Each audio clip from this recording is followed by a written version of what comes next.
everything is perfect. That's what the mushroom told me.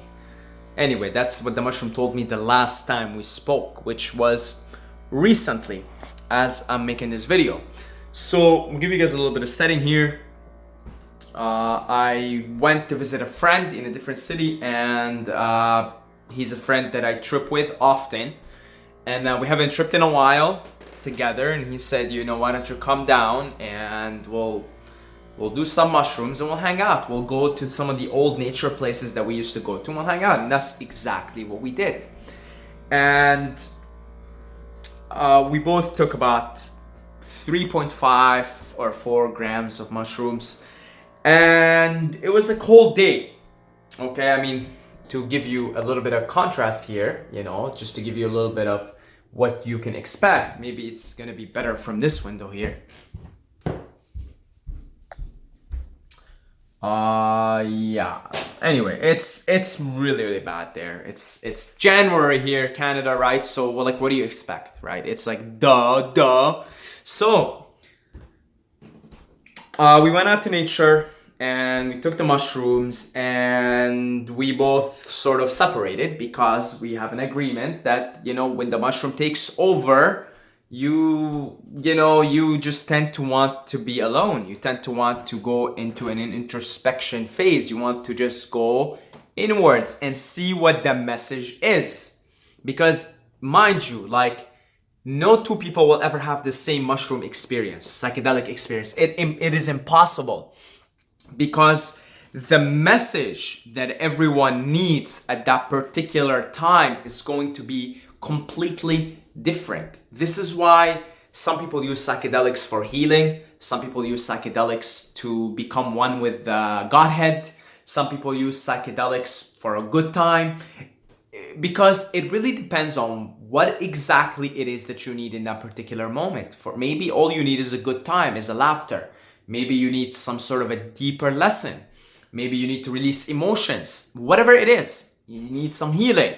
So we both separated, and he went on his own, I went on my own, and the message came to me. The message was very crystal clear. So crystal clear that it is the only thing that I could hear in my mind. Everything is perfect. And it just kept repeating itself. It's so crystal clear. There was no other thought. There was absolutely nothing, emptiness, except for the phrase, everything is perfect. Everything is perfect. Everything is perfect. Everything is perfect. Perfect. Perfect. It's perfect. And here I was looking at the snow, looking at death around me, because, I mean, it is death. There's no life. You can't hear a bird. You can't even see a squirrel. I mean, that's how dead everything is. There is really no life at this particular time here in Canada. You know, you go out to the woods, you'll be lucky if you see a squirrel. You'll be lucky. Okay? Not a single sound, not a single bird. They all flew down south. And here I am sitting there, or standing there, and saying, wow, everything is perfect. This is perfect. Snow is perfect. Winter is perfect. Death is perfect. Because I was looking at death. If you look at trees in the winter, they're dead. They're dead. There's no leaves. Okay? Whew. And I was like, it's perfect. It is. I was freezing. My hands were freezing, okay? And I was saying that my hands freezing are perfect. Perfect. And I start to see the perfection in everything. So the perfection in my hands being frozen manifests itself when I finally, after a few hours of being out, when we finally got to the car, turned on the heat, and warmed ourselves, warmed our hands, and we grabbed a soup and a cup of tea. Just warmth.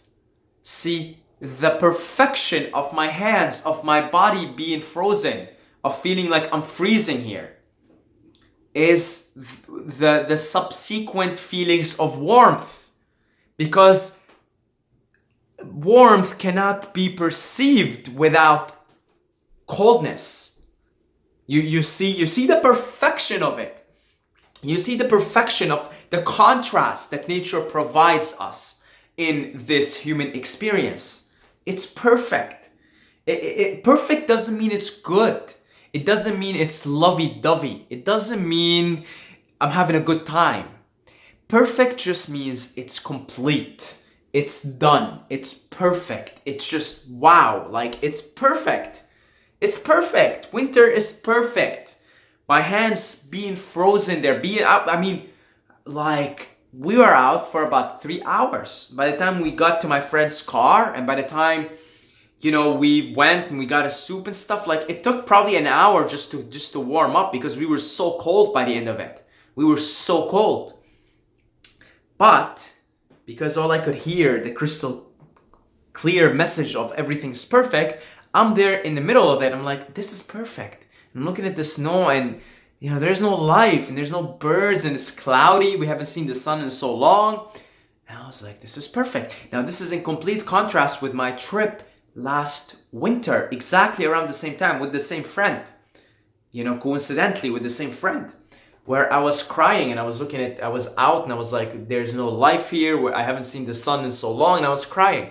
This is in contrast, because you need to hear the lesson, the message that you need to hear at every moment. Now, my friend heard a different message. I don't even know what his message was, because we were both sort of in a different place. We were in a different place, yet we were laughing, we were joking, it was a beautiful time. But speaking on evolution of consciousness, we both needed to hear a different message. And I have no idea what the message is. I have no idea what the lesson for him was. And he has no idea what the message for me and what the lesson is. The message that I kept hearing is everything is perfect. And I kept seeing the perfection in everything. I kept seeing the perfection in the contrast. I saw the perfection in winter. I saw the perfection in death. I saw the perfection in being cold. I saw the perfection of contrast, of having the contrast, the experience of contrast, light and dark, light or warmth and cold, hot and cold, day and night, cloud and sun. I kept seeing perfection everywhere, in everything. Then finally, I saw the perfection in suffering. I saw that suffering is perfect, because if there is no suffering, there is no relief. That beautiful feeling of relief. Okay, like I give you an example here. Not a very pretty example, okay, but make what you will out of it. When you're constipated, and then finally the troops arrive, and finally, boom, right? A big explosion happens, and whew, relief. Now, you've suffered with the constipation, haven't you? It was suffering. But then it's perfect, because you would not have experienced the relief. You would not have experienced the feelings, the sensations of relief, had you not experienced the sensations of suffering, of discomfort, of pain. And I kept seeing the perfection in all of creation. I kept seeing the perfection in suffering, the element of suffering that is so inherent within physical existence. Like the Buddha pointed out, life is unsatisfactory. Life is suffering. I kept seeing the perfection in suffering. It's just perfect. It's all perfect. And so, interestingly enough, I take a few philosophy courses, right, in university. And one of the philosophers, I can't remember who, one of the big three, Plato, Aristotle, or Socrates, one of them, he was talking about perfection, the idea of perfection. And perfection doesn't mean good. It means it's perfect. It's complete. So, for example, this video that you're watching, it's a perfect video, meaning it's already finished. It's already done. Start, middle, end. It's already perfect. It's already finished. It's already done. Okay? And that's what perfection is. So, in the same way, this game of life that we're playing, that we are partaking in, that we're participating in, this human experience, it's perfect. It's all written. It's all simulated. There is no free will. It's all determined. from a higher perspective, it's all determined. From a lower perspective, we have free will. We have the experience of free will. But albeit it's just an experience, it's just an illusion. But from a higher perspective, it's perfect. The game is perfect. Like every word that I have said in this video, it's done. I don't even know, because right now I'm in the present, I'm speaking these words, but it's minute 10, 17, 18, 19, 20. Let's say this video goes on to 15 minutes. Everything that I already will say, that I have already said in the minute 15, it's done. It's finished. It's perfect. It's perfect. That's what perfect is. That's what perfection is. It's complete. It's completed. It's simulated. It's perfect. And then you just start to see perfection in all of creation. And you see the perfection in every level of the game.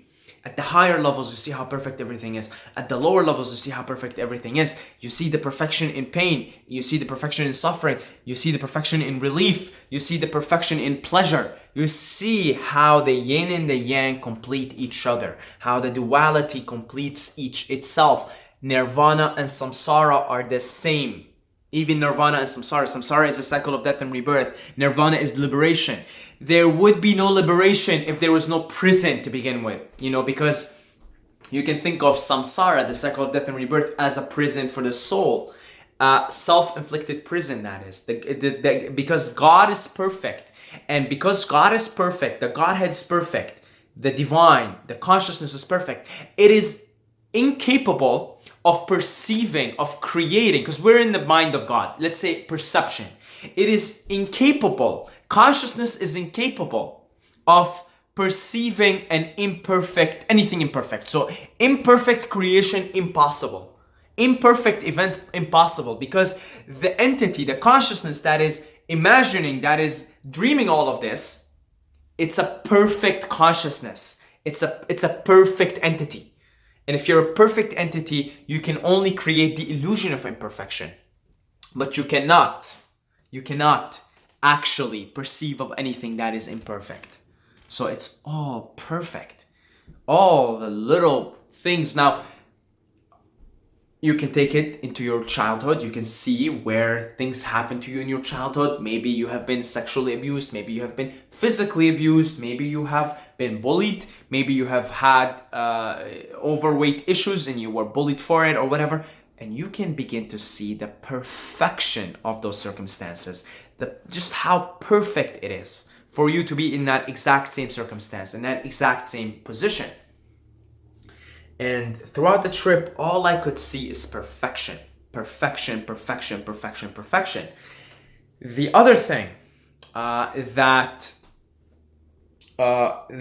that came to me, and I think it really has to do also with the winter. Silence. I was very content with silence. In fact, I was seriously beginning to see the limitations of language. And for the most part, my mind was empty. And I just was very content observing silence. And when I reunited with my friend, after he did his thing, after I did my thing, we observed two things. We observed a lot of laughter and joking. And the other thing we observed a lot is silence. Maybe because he was feeling the same way. But we observed silence and we were very content with silence. Just walking around and just being here. Just silence. And it was sort of maybe a mutual recognition of the limitations of language, which you definitely get to experience at those altered higher states of consciousness. You begin to see the futility, the limitations of language, of abstractions, of concepts, of words. Because remember, words, abstractions, language, which we're currently communicating in that plane of consciousness, that's just one particular radio station. And it isn't the most lit radio station, let me tell you. It isn't the most lit. It isn't the most festive. It isn't the most celebratory. It's kind of boring, actually. It kind of is boring. In fact, it is boring compared to other channels that you can certainly tune in with those altered states of consciousness. where you just experience contentment, and it wasn't even bliss, it was just contentment. There was nothing particularly there to be blissful about. Again, it's winter, it's really cold, you're freezing, but there was this contentment that I can tell you no amount of talking and language and symbology and concepts and abstractions can bring you any closer to that contentment. That silence, that contentment. Here you are freezing and haven't seen the sun in so long, but you're happy, you're okay, you're content. So those were the two takeaways from it. I'm seeing a big change in the messages that I'm receiving now with psychedelics, and I know a good amount of the watchers on this channel have come from psychedelic related videos, and in the old days, say a year ago, which some of the trip reports some of you guys might have come across, I think I was going a lot into the astral plane, and I was having all these astral trips and going to heaven and going to hanging around with angels and stuff. Now I feel like I'm shifting a little bit more into the void, into the emptiness, into the isness, into the I am, more so than a year ago. And it kind of makes sense because the astral plane, all the trips in the astral plane, they're just another part of the illusion. Okay, and at some point you just get tired of all illusions. You say, let's get to the source. And when you try to get to the source is empty. It's empty, but the emptiness is full of everything. Okay, that it's the void. It's the void. That's what they refer to in Buddhism as the void. It's that the shunyat, the void, the nothingness, the isness. And it's not, it may seem like when it's described as the void or the nothingness, but it's more than that. It's pure peace and contentment. Pure peace and contentment of just being. It's hard to explain. It really is very difficult to explain. So I'm looking forward to more of these experiences, more of these, I guess, non-dualistic experiences, because that sort of total contentment and total and emptiness, that's a pretty non-dualistic experience where you're just one with it all, but you don't feel the need to know it all. Okay, that's sort of, there's a level you can get stuck at, which is that you know, but at some point you've just got to surrender knowing. You've just got to be it. So that's why I love psychedelics, because they show you the door to higher perception. They show you what it is all about, really. Okay, that's why I love psychedelics, and yeah, I'll continue to share with you guys any future experiences that I have with psilocybin or with Lucy. Other than that, make sure you take your precautions, and I have a lot of videos on reducing self-harm, on taking precautions, doing your research. So don't just take my word for it, go do your research everywhere else. Take your precautions very seriously. For me, going into the trip, I did what I usually do: the cold showers, the breathing, the good mindset, everything else. Okay, you gotta do it properly. The fasting, you gotta do it properly if you want to maximize the experience. Okay, you've got to really prepare for it in the proper way. And that's about it. Until next time, and may the force be with you.